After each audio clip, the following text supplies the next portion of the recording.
बहुत पुराने समय की बात है, इतना पुराना कि उसे मापने के लिए हमारे पास आज भी सही पैमाना नहीं है। धरती पर सिर्फ आग, पानी, हवा और मिट्टी का ही साम्राज्य था।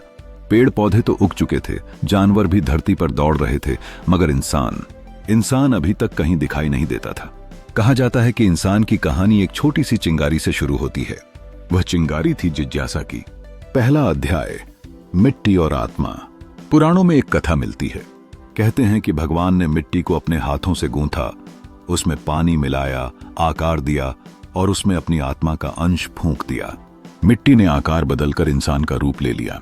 वहीं दूसरी तरफ विज्ञान कहता है कि अरबों साल पहले समुद्र की गहराइयों में रासायनिक यौगिक आपस में मिले। धीरे धीरे उनसे छोटे छोटे जीव बने, जिन्हें हम आज सूक्ष्म जीव या बैक्टीरिया कहते हैं। इन्हीं से लाखों सालों के विकास में धीरे धीरे मछलियां बनी, फिर रेंगने वाले जीव, फिर पक्षी और जानवर, और अंत में होमोसेपियंस यानी इंसान। दूसरा अध्याय, गुफाओं का इंसान। कल्पना कीजिए, हजारों साल पहले की धरती, चारों तरफ घने जंगल, पहाड़ों की गुफाओं में रहने वाले इंसान। कपड़ों की जगह जानवरों की खालें। आग की खोज अभी अभी हुई है। वे लोग बोलना नहीं जानते थे, आवाजें निकालते, इशारों से समझाते। लेकिन एक चीज उनमें शुरू से थी, सोचने की शक्ति। यही सोच उन्हें बाकी जानवरों से अलग करती थी।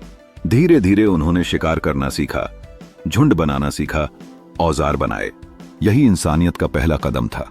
तीसरा अध्याय, सवालों की खोज। जैसे जैसे इंसान ने जीना सीखा, वैसे वैसे सवाल बढ़ने लगे। यह आसमान नीला क्यों है? सूरज हर रोज निकलकर कहां चला जाता है? हम कहां से आए हैं? इन सवालों ने इंसान को पत्थर से आगे बढ़ाकर सितारों तक पहुंचा दिया। चौथा अध्याय, देवी देवताओं से विज्ञान तक। कहीं कहीं इंसान ने सोचा कि शायद आसमान में कोई देवता है जिसने हमें बनाया है। कहीं किसी ने कहा धरती मां ने हमें जन्म दिया। मगर समय गुजरा तो विज्ञान ने उत्तर दिया, हमारा अस्तित्व अरबों साल पुराने तारों की धूल से है। हां, सचमुच विज्ञान कहता है कि जब ब्रह्मांड में विशाल तारे फटे तो उनसे निकली धूल, गैस और ऊर्जा ने नए ग्रह बनाए। उसी से बनी यह धरती और उसी से जन्मा जीवन। मतलब हम सब स्टारडस्ट यानी तारों की धूल से बने हैं।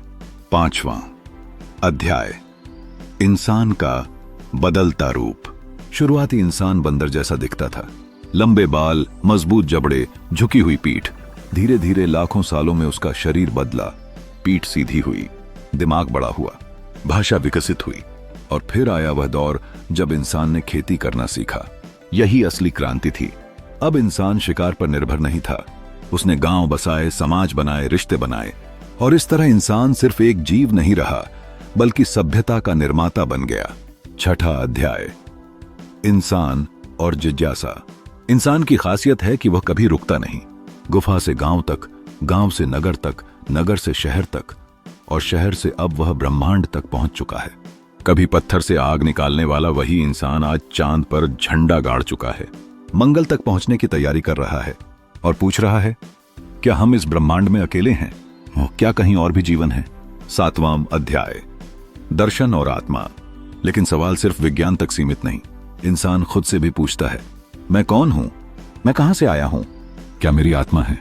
भारत के ऋषियों ने कहा, इंसान सिर्फ शरीर नहीं है, वह आत्मा है। आत्मा अजर अमर है, वह ब्रह्म से आई है और ब्रह्म में ही विलीन हो जाएगी।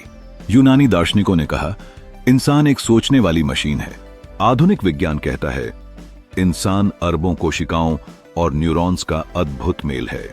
आठवां अध्याय, इंसान की यात्रा अभी बाकी है। आज हम तकनीक के युग में जी रहे हैं। आर्टिफिशियल इंटेलिजेंस, रोबोट्स, अंतरिक्ष की खोज। इंसान ने असंभव को संभव कर दिया। लेकिन असली सवाल अब भी वही है, इंसान की शुरुआत कहां से हुई? वो शायद इसका उत्तर पूरी तरह कभी न मिले, क्योंकि इंसान की शुरुआत सिर्फ मिट्टी, समुद्र या तारों से नहीं हुई। इंसान की शुरुआत सवाल पूछने की क्षमता से हुई।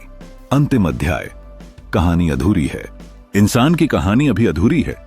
हर पीढ़ी नया पन्ना जोड़ती है, कभी पुराणों की कथाओं में, कभी विज्ञान की खोजों में, कभी कविता की पंक्तियों में। हो सकता है आने वाले समय में इंसान दूसरे ग्रहों पर बस जाए। हो सकता है हम जान जाएं कि ब्रह्मांड में और भी सभ्यताएं हैं। और हो सकता है हम यह भी समझ लें कि इंसान का असली घर कहां है। लेकिन एक बात पक्की है, इंसान की शुरुआत वहीं से हुई जहां से जिज्ञासा ने जन्म लिया।